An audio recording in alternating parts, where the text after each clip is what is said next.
دوسرا سوال یہ ہے کہ سیاہ کالا خضاب کا کیا حکم ہے؟ کالا خضاب مکروہ تنزیہی ہے، مکروہ ہے و تنزیہی ہے۔ سیاہ خضاب کی ممانعت کی جو حدیث ہے وہ تو ہے، سبھی جانتے ہیں، لیکن ایک کتاب ہے نیل الاوطار، اس نیل الاوطار میں اس کے مصنف ہیں قاضی شوکانی۔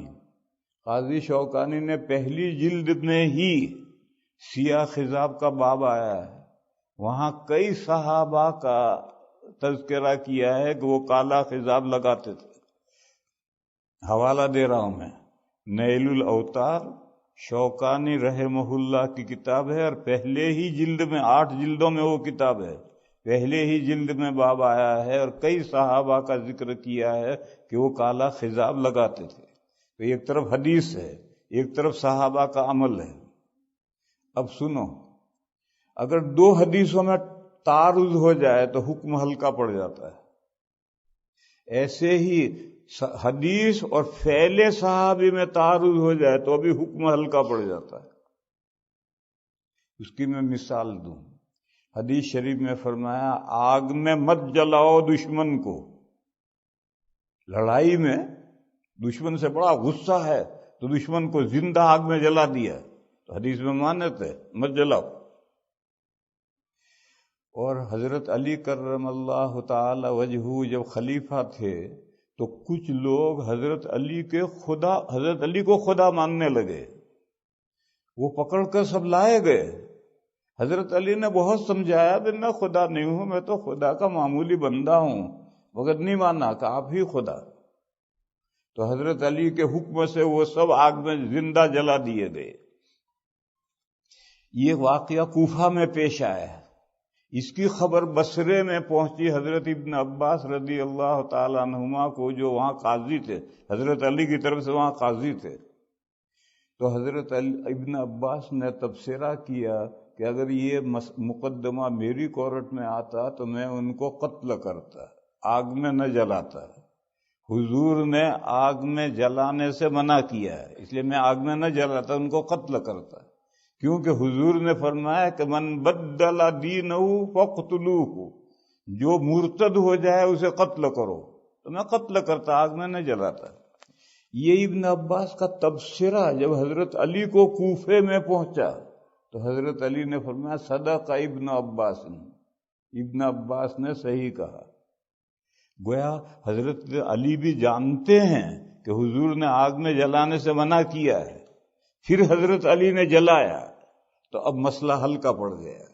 اگر صحابی کا یہ فعل نہ ہوتا تو آگ میں جلانا حرام ہوتا، لیکن یہ حرام تو جو حکم قرآن میں ہوتا ہے اس کے لیے حرام لفظ استعمال کرتے ہیں، اور حدیثوں میں جو لفظ ہوتا ہے اس کے لیے مکروہ تحریمی استعمال کرتے ہیں، اور حرام اور مکروہ تحریمی عمل کے اعتبار سے برابر ہے۔ یہ بیچ میں مسئلہ سمجھو، فرض اور واجب، جو حکم قرآن میں ہے وہ تو فرض ہے، اور جو حدیث میں حکم ہے وہ واجب ہے، لیکن فرض اور واجب عمل کے اعتبار سے اکول ہے۔ جیسا فرض پر عمل ضروری، واجب پر بھی عمل ضروری ہے۔ ہم 5 نمازیں فرض ہیں کہ ان کا ذکر قرآن میں ہے، وطروں کا ذکر قرآن میں نہیں حدیثوں میں ہے، لہذا وطر واجب ہے، 5 نمازیں فرض ہیں، لیکن پڑھنا جیسے 5 نمازیں پڑھنا ضروری ہے، وطر پڑھنا بھی ضروری ہے۔ اسی طرح سے قاعدہ سمجھو، جس حکم کی ممانعت قرآن میں ہوتی ہے وہ حرام ہے، جیسے خنزیر مت کھاؤ، شراب مت پیو، حرام ہے، اور جس چیز کا حکم حدیثوں میں ہے قرآن میں نہیں ہے تو پھر وہ مکروہ تحریمی ہوتی ہے، لیکن بچنے کے اعتبار سے حرام اور مکروہ تحریمی دونوں سے بچنا ہے۔ بعض لوگوں کے ذہن میں خواہ فرق ہے، چلو مکروہ ہے کرو، ارے مکروہ تحریمی اور حرام تو ایک درجے کے احکام ہیں، یہ تو درجہ بندی ہے کہ قرآن میں حکم ہے تو حرام لفظ فقہا استعمال کرتے ہیں، حدیث میں ہو تو مکروہ تحریمی کہتے ہیں۔ بہرحال اگر حضرت علی کا عمل نہ ہوتا تو آگ میں جلانا مکروہ تحریمی ہوتا، یعنی حرام ہوتا، لیکن جب حضرت علی کا عمل آیا حدیث کے ساتھ، حدیث جانتے ہوئے، حضرت علی حدیث جانتے تھے پھر یہ عمل کیا، تو اب حکم ہلکا پڑ گیا. اب مکروہ آگ میں جلانا مکروہ تنزیہی ہے، خلاف اولا ہے، اب حکم ہلکا پڑ گیا. یہ قاعدہ ہے کہ دو حدیثوں میں تعارض ہو جائے تو حکم ہلکا پڑ جائے گا. حدیث اور فعل صحابی میں، قول صحابی نہیں ہوگا، فعل صحابی میں تعارض ہو جائے تو حکم ہلکا پڑ جائے گا. تو حدیث میں کالے خضاب کی ممانعت آئی ہے، اور شوکانی نے کئی صحابہ کا عمل لکھا ہے کہ وہ خضاب کالا کرتے تھے.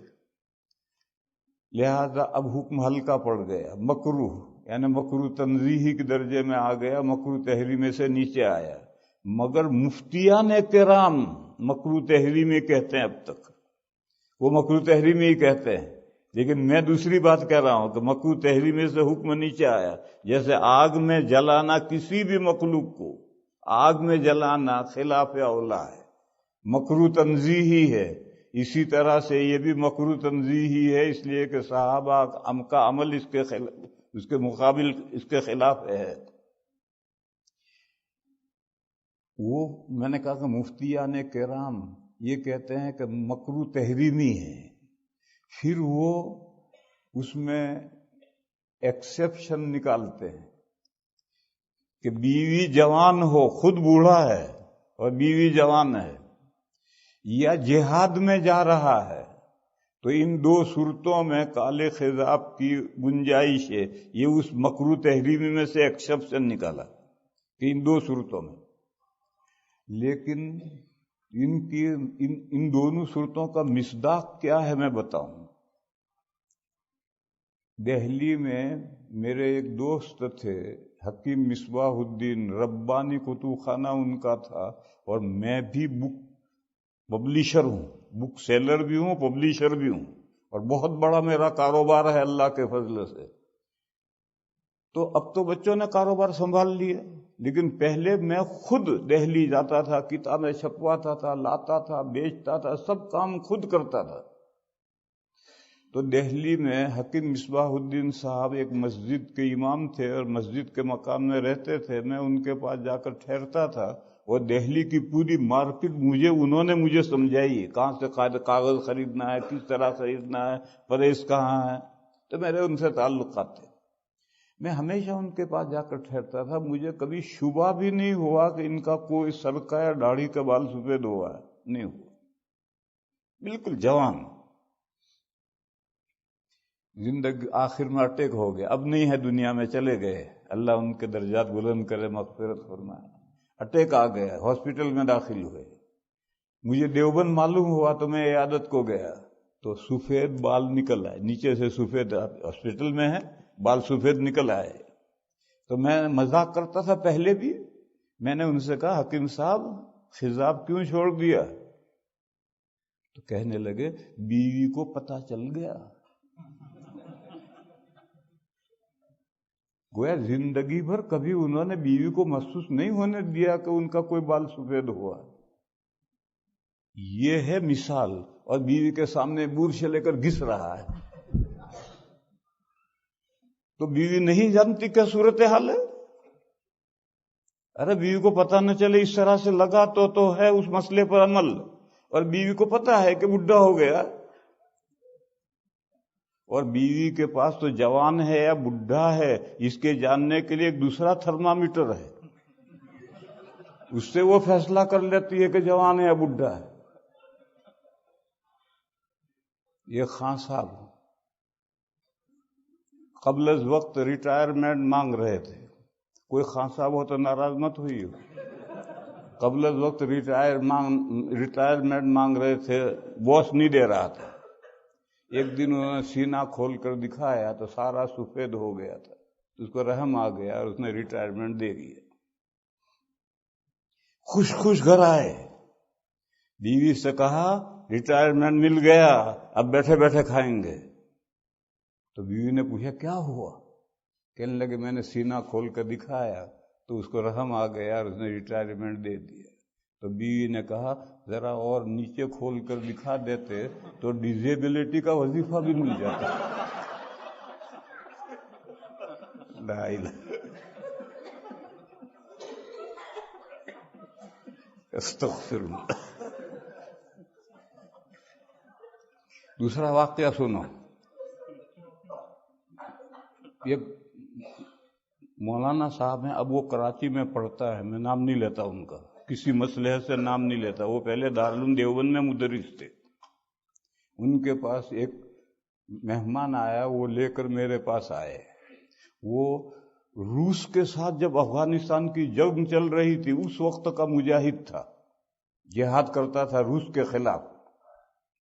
وہ لے کر میرے پاس آئے بیٹھے چائے وائے پلائی، ناشتہ کروایا، ادھر ادھر کر، نہایت اعلیٰ درجے کا جاہل، ایسا جاہل تو میں نے دیکھا ہی نہیں کہیں۔ کہنے لگا حضرت علی افغانستان میں جہاد کے لیے آئے ہیں۔ لے، حضرت علی کہاں آئے ہیں؟ اور کہا ایک کافر کو انہوں نے مارا تو اس کی جو پنڈلی کی ہڈی ہے ایک ندی کے اوپر رکھی ہے، پل ہے، اور اب تک ہم چل رہے ہیں اس پر۔ ایسا جاہل اور جوان، نوجوان، چہرہ ٹماٹر جیسا۔ میں نے اس سے پوچھا آپ کی کیا عمر ہے؟ میں یہ سمجھتا تھا کہ یہ 30-35 سال کا جوان ہے، تو اس نے کہا میری عمر 75۔ تب میری سمجھ میں وہ فقہ کا مسئلہ آیا کہ مجاہد کو جو کالا خضاب لگانے کی اجازت ہے وہ یہ مجاہد ہے۔ اور چہرہ، گال ڈھل گئے ہیں، چہرے پر جھریاں پڑ گئی ہیں، اور اب کالا خضاب لگا کر کے دشمن کے سامنے جائے گا، دشمن نہیں سمجھتے بڈھا ہے، چہرہ بھی ایسا چاہیے جسے کالا خضاب کرے۔ پھر سنو، ہر خضاب زینت ہے، میں نے ایک خضاب کر رکھا، یہ زینت نہیں، اور کالے خضاب میں زینت کے علاوہ دھوکہ ہے۔ دھوکہ کرنے کی کیا ضرورت ہے؟ آپ زینت چاہیے، آپ کو خوب